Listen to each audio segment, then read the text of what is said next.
Hey all, Grollo here. Welcome to the Architect's Look at Last Week.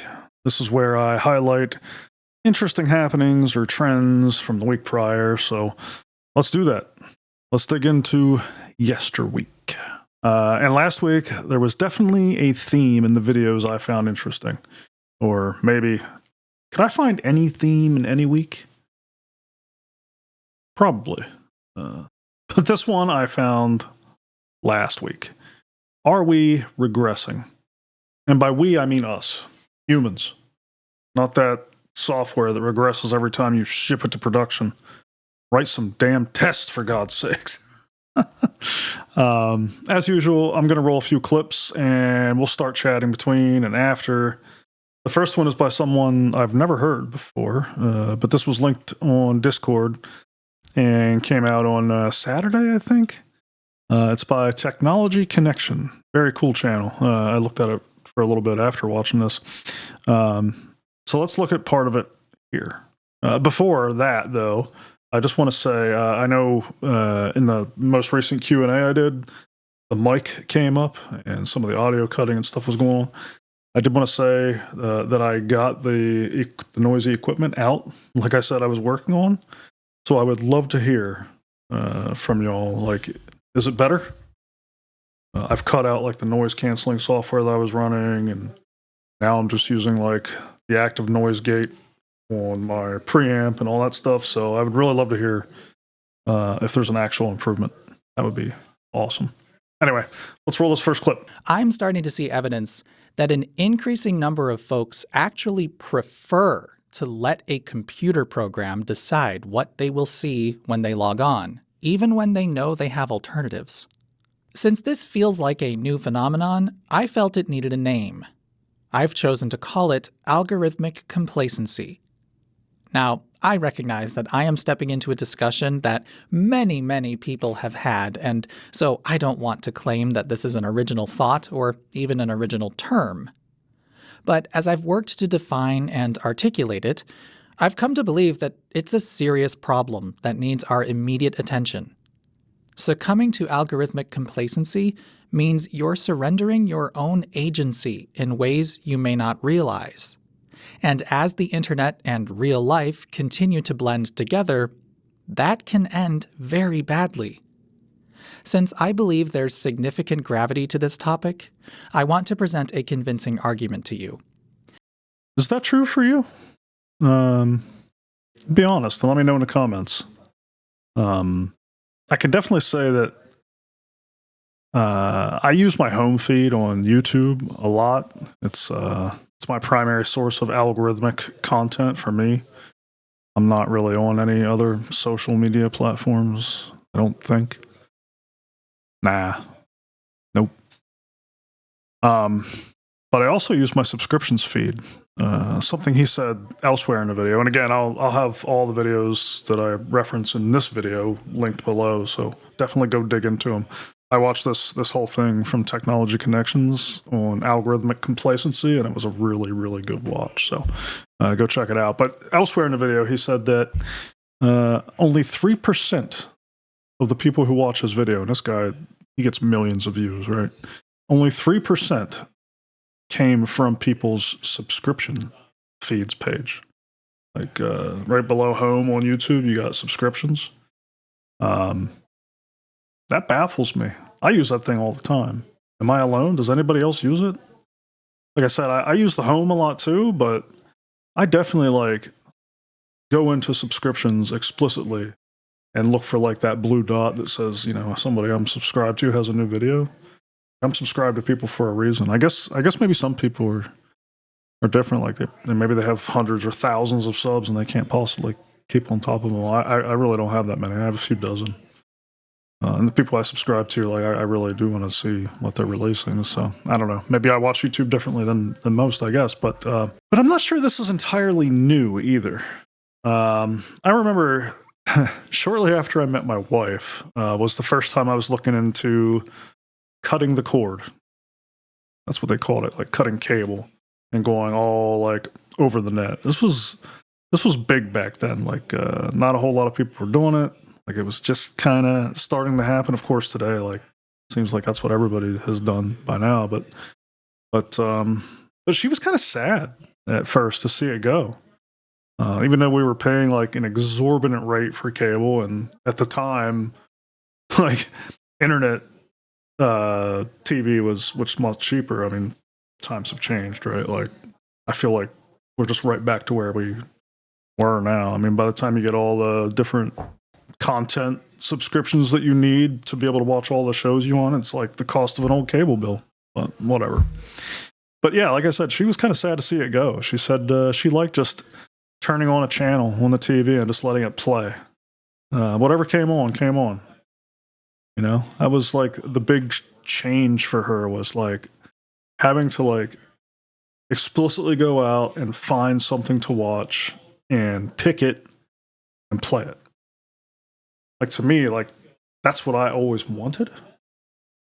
But she had a different way. She liked that content push. And I'm not saying there's anything wrong with that at all. Like, the same was true for radio, right? Like, people on radio. It's amusing to me. Like, if you go watch his whole video at the start, he kicks it off with an old transistor radio. That's a really cool segment of the video. Check it out. But people loved radio and radio DJs and just having music kind of pushed to them. Like, it was a way of discovering music before algorithms. And that's how, you know, Pandora started. Was like, I don't know, at the time when Pandora first came out, and I say Pandora, I know like hardly anybody uses it anymore, but like that was the first streaming music service that I really remember, that kind of replaced the need for a DJ with algorithms. And everybody was at the time like, wow, this is cool. Even I was too. You know, it eliminated the DJ and it personalized it.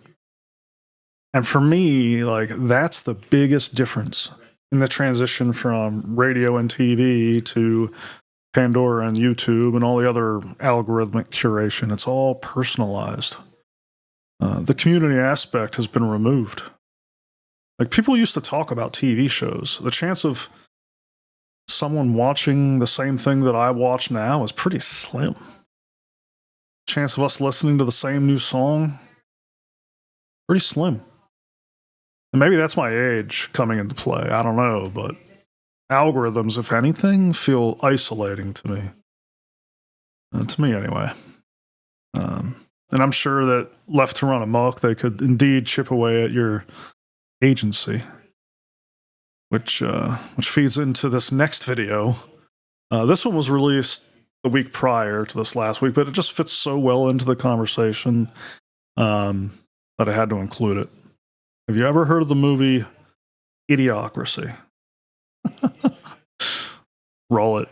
Habitual use of GPS negatively impacts spatial memory during self-guided navigation. This study, from the Integrated Neuroscience program at McGill University, I believe, was designed to examine the effects of GPS reliance among everyday drivers. And without spending too much time here boring everyone to death, it determined, quote, findings suggest that regularly using GPS affects spatial memory in a dose-dependent manner. That is, the greater use of GPS, the greater decline in spatial memory over time. The lack of a concurrent decline in subjective sense of direction suggests that this relationship is likely to be causal, end quote. To be clear, I'm not making the argument that these tools should be abolished, or even that the possible risks outweigh the benefits, at least not for GPS or maybe spell checkers. But if you took a 21-year-old today, right now, most of them, not all, but most, took away their access to GPS on their phone or in the car intrinsically, and told them, go on a road trip across the state now, half of them probably couldn't even do it. And if they could, it would take them an exorbitant amount of time, because they haven't properly developed the skill set of reading road signs or navigating a physical map. Once again, to make this abundantly clear, that's not the worst thing in the world. Lacking a skill set because you never needed to develop that skill set in the first place isn't intrinsically bad, especially if you can then figure out how to do something when it matters for yourself. But what if we go one step further now? Because even our ability to think critically and solve problems is now under siege, thanks to the advent of generative tools. Okay, first, the maps and GPS thing is real. I had no idea. for most of my life, I didn't have GPS. So, but I've heard more than one story of new drivers being within 5 miles of home and the GPS fails for some reason. Probably a dead phone, whatever. And they can't make their way home. That was mind-blowing to me. All right, keep going. Just a little bit more on this video. Picture a Roman archway, stones on top of stones, but it never stands free or supports any weight at all without something called a keystone. The keystone is the pinnacle of that archway. It often has a slightly different shape, or it's measurably larger, while dispersing the most weight in the process, therefore supporting the entire archway as a whole.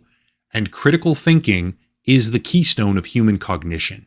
Spell checkers and GPS programs, they're just stones, one of many in the archway. But generative tools, according to new data from researchers directly at Microsoft, if used improperly can, quote, result in the deterioration of cognitive faculties that ought to be preserved. As Bainbridge noted, a key irony of automation is that by mechanizing routine tasks and leaving exception handling to the human user, you deprive the user of the routine opportunities to practice their judgment and strengthen their cognitive musculature, leaving them atrophied and unprepared when the exceptions do arise. End quote. For this one, I do have to read a few more segments, not just one, because honestly, I just have to, but bear with me. Quote, the data identify key motivators for critical thinking, the desire to enhance work quality, avoid negative outcomes, and develop skills. However, several barriers inhibit this reflective process, including lack of awareness, limited motivation due to time pressure or job scope, and difficulty improving AI responses in unfamiliar domains. Surprisingly, while AI can improve efficiency, it may also reduce critical engagement, particularly in routine or lower stakes tasks in which users simply rely on AI, raising concerns about long-term reliance and diminished independent problem solving. End quote. Much further down, continuing that same sort of logical pathway here, quote, over-reliance on computing technology is not a novel phenomenon. However, Gen AI tools can exacerbate the associated risks. Indeed, such reliance may be tolerable for low-stakes tasks, like grammar checking, but it can lead to significant negative outcomes in high-stakes contexts, like drafting legal documents, end quote. And then lastly, thank you for sticking with me through all of this, from the conclusion paragraph, quote, while Gen AI can improve worker efficiency, it can inhibit critical engagement with work and can potentially lead to long-term over-reliance on the tool and diminished skill for independent problem solving, end quote. It's a lot to get through, I know, and some people may laugh it off as overly dramatized, but the keystone, the one supporting all the extra weight, is the thing that supplants our own thinking, and that is precisely what these new AI tools are designed to do. Wow. This whole keystone thing, and especially the bit about like using these systems for mundane tasks and handling exceptions ourselves, weakening us to the point where we're bad at handling exceptions, that really resonated with me. And I want to talk about it, but let's roll this final clip first, because from where I stand and in my field, it really brings it home. Then we'll connect some of the threads and we'll chat some more. So I've been noticing kind of a crazy trend, and I've just been seeing it a lot, which is just this repetitive post that keeps happening over and over and over again, which looks something like this. That it's like, I can't code anymore. Ever since I started using an AI IDE like Copilot or Cursor, I've become super reliant on it. It feels amazing to code at, a speed I've never experienced before, but I've also noticed that I'm losing some muscle memory, especially when it comes to syntax. Instead of just writing the code myself, I often find myself prompting again and again. And this is just like, you'll see this over and over and over again. So I wanted to read this, kind of like point out these two that I just found. These are from just 2 days ago, 7 days ago. Can't code a to-do app, all that kind of stuff. The syntax part is really real. Yeah, the syntax part, by the way, I have experienced the syntax thing even with Copilot. I remember when I Copilot, I rewrote my NeoVim config last year, at the beginning of last year, and I just forgot to just I forgot to just log into Copilot with my new computer. And so it just didn't show up. And I was just like, oh my gosh, how do I write a for loop in Lua? I forgot it's, 4kj in I pairs item if you want array, or pairs if you want map, right? I just forgot that simple aspect. And so I was just like, what is this? And it was just so odd of an experience that I actually turned off Copilot because it was eroding my ability to write code. So first, someone in my comments was asking about joining the field a few videos back. Do not do it this way. Nobody should do it this way. This actually concerns me greatly. You know what this feels like to me? Okay, do you know how to us it seems like corporate execs are squeezing the company for profit, often at the cost of sustainability? And it probably seems that way because it's true. This feels like that, but at the individual level. You're trading a short-term boost in productivity for a long-term, or you're trading a short-term boost in productivity for long-term sustainability in your own profession and career. You know, most of the best jobs I've ever had involved a whiteboard challenge. Like I had to walk in, there's a team of more senior people in the room, and they challenged me. We got to figure it out together right there on the spot. Like, how are you going to pass one of those if you're relying upon these tools? I guess you can hope for all of the challengers to become so dependent on the same tools that they can't challenge you anymore. But damn. You know, I said something, I think, in my Can AI Deliver Games Faster video that I regret saying. I said, AI makes good programmers faster and bad programmers worse. That statement may be true in the near term, but I'm not convinced it holds up in the long term. A theme of this channel here that we're all part of right now has always been that everything is a trade-off. You've heard me say that again and again in all my videos, right? And that's because it's one of those cornerstone things that I realized at some point in my career, and its truth is pervasive. And AI assistance, even for the most senior among us, will come at a cost. And I'm not sure that cost has been fully identified yet. So in a nutshell, if anyone read that statement as me saying very senior engineers were impervious to the downfalls of such tooling, that was my bad. That was an incorrect insinuation on my part. We don't know yet. And this upper echelon fellow, the one who did the video on Idiocracy, we didn't even get to watch the Idiocracy part. So again, all these videos will be linked below. The one we just saw from the Prime Time, who did the one about the junior devs not being able to code, who become dependent upon Copilot or whatever, and then the one from the upper echelon on Idiocracy. Like, go check all of them out. Anyway, he linked to and quoted some studies on the matter, right? He was highlighting them as he went through them. And so it sounds like people are like actively looking at it, thinking about it, trying to like wrap their heads around it. Like, what is the long-term impact going to be? And I don't think it's going to stop us from shooting ourselves in the foot, but I do think it's good that there's somebody out there thinking about this stuff and trying to get some data around it and present it in such a way. So hopefully after we're done shooting ourselves in the foot, then we can go read and maybe pay better attention. And if you're entering the software and tech industry right now, like some people have said that this stuff makes it easier than ever to learn. Man, I don't know. You know, I have a very different perspective for one, because I grew up with the internet, you know? Like, I was there when POPs were being deployed and people were learning TCP/IP for the first time, and when the x86 architecture popped off, and when NVIDIA worked its way into dominance, and when Apple failed, and when it came back. And when Linux popped off, and when we wrote all websites in PHP, and then Java, and then Python, and then Ruby, and then JavaScript, and when front-end frameworks took off, and when Firefox shipped the very first web developer plugin kit, and we could finally inspect the elements of the page, the code, the console, the networking behind the page.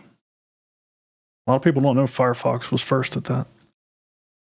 I was there when, REST crushed SOAP, and when GraphQL emerged from some crazy shit over at Facebook, and when Kafka exploded onto the scene, right? Like, it's all been incremental for me. And so I don't have, and I can't possibly have, like, a real true understanding of what it's like to come into a field where all of these layers and all this tech and complexity already exists. But I feel for the people who are. And so I'm of two minds. One, is the level of complexity getting to a point where we will absolutely need something like AI to navigate it all? Or two, will AI destroy our ability to navigate it at all anyway? I think these videos are awesome for raising awareness on this issue, and it's one I've definitely been thinking about a lot, and I certainly cannot provide a definitive answer, and I understand that I have my own biases on this topic that comes from just an entirely different life experience, but I can say that it concerns me. I wish we had a crystal ball. I'm not sure how it's going to play out, but I like that one research paper that stated, like, these two things seem like dramatically opposed.